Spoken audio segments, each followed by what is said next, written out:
GoForThe2.com. This is our Week 8 predictions. We're going to get into them in a couple of seconds. Some great matchups in college football. It starts tomorrow night, Thursday night. Oregon traveling to Arizona State. We'll have a written prediction and breakdown for that game up on our website tomorrow morning under the NCAA pick section. Friday night's game, UConn and Paul Pasqualoni. He makes his return to Syracuse. He was the former Syracuse head coach. Friday night, we'll have a written breakdown and prediction for that game up on our website. Friday morning, up on the NCAA pick section. So you have to check that out at GoForThe2.com.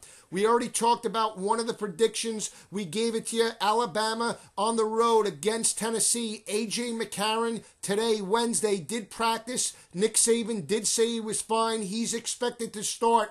A lack of depth behind him with Phillip Eli and Blake Sims.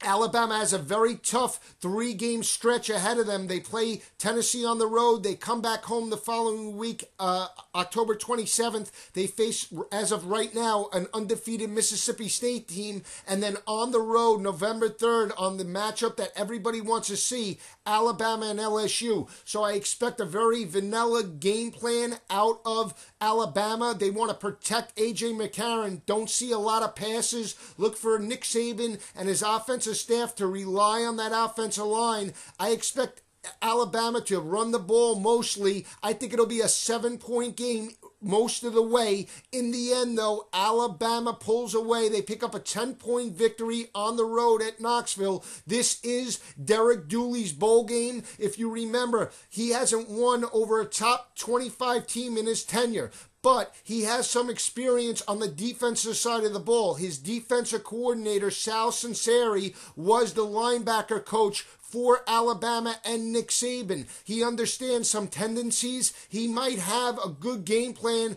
at least to keep the Volunteers in it most of the way. Look for Derek Dooley to pull out all the stops, but in the end, it's not enough. Alabama picks up a 17-7 victory on the road and moves to 7-0. Michigan and Michigan State. One team's going this way, the other team's going this way. Michigan picked up a 45-0 impressive victory over Illinois. Michigan State and that vaunted defense coming into the year, they're struggling right now. They lost last week 19-16 over Iowa. I'm not sold on Andrew Maxwell. He's only completing 54% of his passes.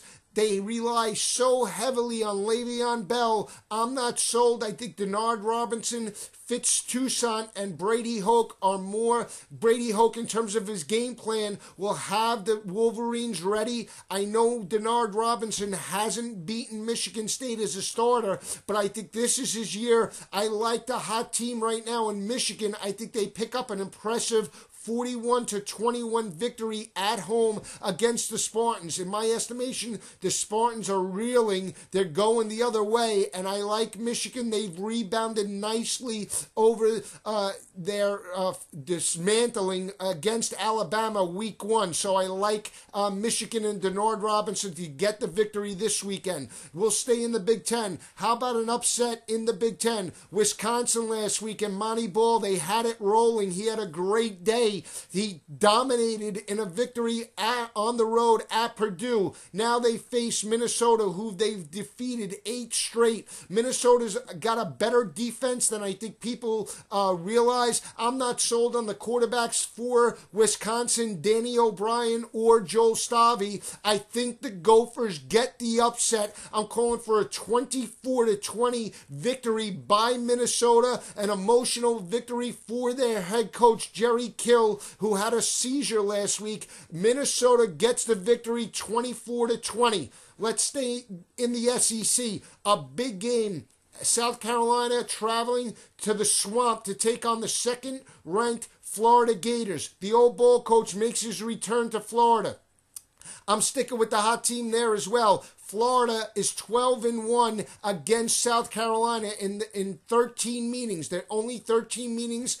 Florida's 12-1. I know Steve Spurrier accounted for 5 of those losses when he was the coach for Florida. However, back in 2010, when they defeated the Gators, Marcus Lattimore had a career day. He rushed for 212 yards and 3 touchdowns.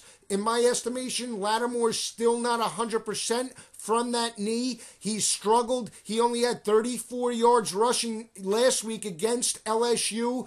Marcus Lattimore's career high for the year is only 120 yards against Kentucky.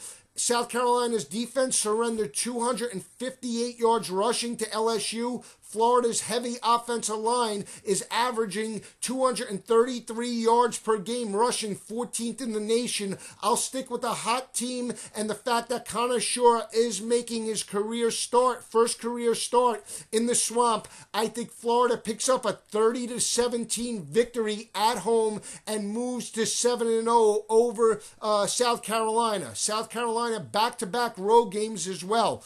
Another game in the SEC, LSU traveling to Texas A&M. I think this game will be a lot closer than people think. Texas A&M's defense is very underrated. Their three SEC opponents, Ole Miss, Arkansas, and Florida, they held them under 4 yards rushing in each of those contests. LSU likes to run the ball. Zach Mettenberg, 2 career road starts. He's thrown for 327 yards, no touchdowns, 1 interception. He only completed 50% of his passes. Couple that with the fact that it's a 12 o'clock start in Kyle Field. I think that's the X factor. I think that the fans will give a lot of emotion to the Aggies. I think Johnny Manziel's feet are a factor in this game. I expect Texas A&M to be in this game most of the way. Look for Kevin Sumlin to pull out all the stops. In the end, though, I think LSU gets the victory. However, I'm calling for a late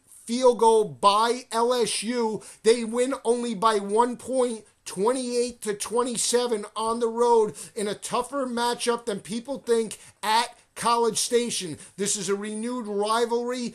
They border each other, Louisiana and Texas, but this is an old rivalry from the 1990s. Expect a wild atmosphere in this game. It's going to be a great weekend of college football. We want you to stay with us at GoForThe2.com. I'll recap all week 8's action next week, so stay with us. It's going to be a great weekend. College football is the best. If Keith Jackson was still calling games, he'd say it best. Ho, Nelly!